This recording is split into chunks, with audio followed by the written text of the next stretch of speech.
இயேசுவின் 30 புதுமைகள். 1. இயேசு கானாவூர் திருமணத்தில் தண்ணீரை திராட்சரசமாக மாற்றினார். 2. இயேசு கப்பர்நாகுமில் அலுவலரின் மகனை குணப்படுத்தினார். 3. கப்பர்நாகுமில் இயேசு ஒரு மனிதனிடமிருந்து தீய ஆவியை விரட்டினார். 4. இயேசு பேதுருவின் மாமியாரை காய்ச்சலிலிருந்து குணப்படுத்தினார். 5. இயேசு மாலையில் பல நோயாளிகளையும் ஒடுக்கப்பட்டவர்களையும் குணப்படுத்தினார். 6. கெனசரேத்து ஏரியில் சீடர்களுக்கு மிகுதியான மீன்பாடு கிடைக்க செய்தார். 7. தொழுநோயால் பாதிக்கப்பட்ட நபரை இயேசு நலமாக்கினார். 8. கப்பர்நாகுமில் 100 தலைவரின் பணியாளரை குணப்படுத்தினார். 9. வீட்டு கூரையிலிருந்து கீழே இறக்கி கொண்டு வரப்பட்ட முடக்கவாதம் முற்றவரை இயேசு குணப்படுத்தினார். 10. இயேசு ஓய்வு நாளில் சூம்பின கையை குணப்படுத்தினார். 11. நயின் ஊரில் விதவையின் மகனுக்கு உயிர் தந்து எழுப்பினார். 12. கடலில் தோன்றிய காற்றையும் புயலையும் அடக்கினார். 13. இயேசு பன்றி கூட்டத்திற்குள் பிசாசுகளை துரத்தினார். 14. இரத்தப்போக்கினால் பாதிக்கப்பட்ட பெண்ணை இயேசு குணப்படுத்தினார். 15. யாயீரின் மகளை மீண்டும் உயிர் பெற செய்தார். 16. இயேசு 2 குருடர்களையும் குணப்படுத்தினார். 17.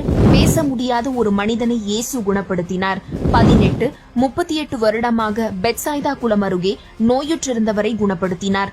19. 5 அப்பம் 2 மீன்களை கொண்டு 5000 பேருக்கு உணவளித்தார். 20. இயேசு தண்ணீரில் நடந்தார். 21. எருசலேமுக்கு செல்லும் வழியில் இயேசு 10 தொழுநோயாளிகளுக்கு நலம் தந்தார். 22. பேய் பிடித்த கானானிய பெண்ணின் மகளை குணப்படுத்தினார். 23. இயேசு காது கேளாத மனிதனை குணப்படுத்தினார். 24. 4000க்கும் மேற்பட்ட பெண்கள் மற்றும் குழந்தைகளுக்கு உணவளித்தார். 25. பெத்சாய்தாவில் பார்வையற்ற மனிதனை இயேசு குணப்படுத்தினார். 26. பிறவிலேயே குருடனாக இருந்த ஒரு மனிதனின் கண்களில் உமிழ்நீரை பூசி குணப்படுத்தினார்.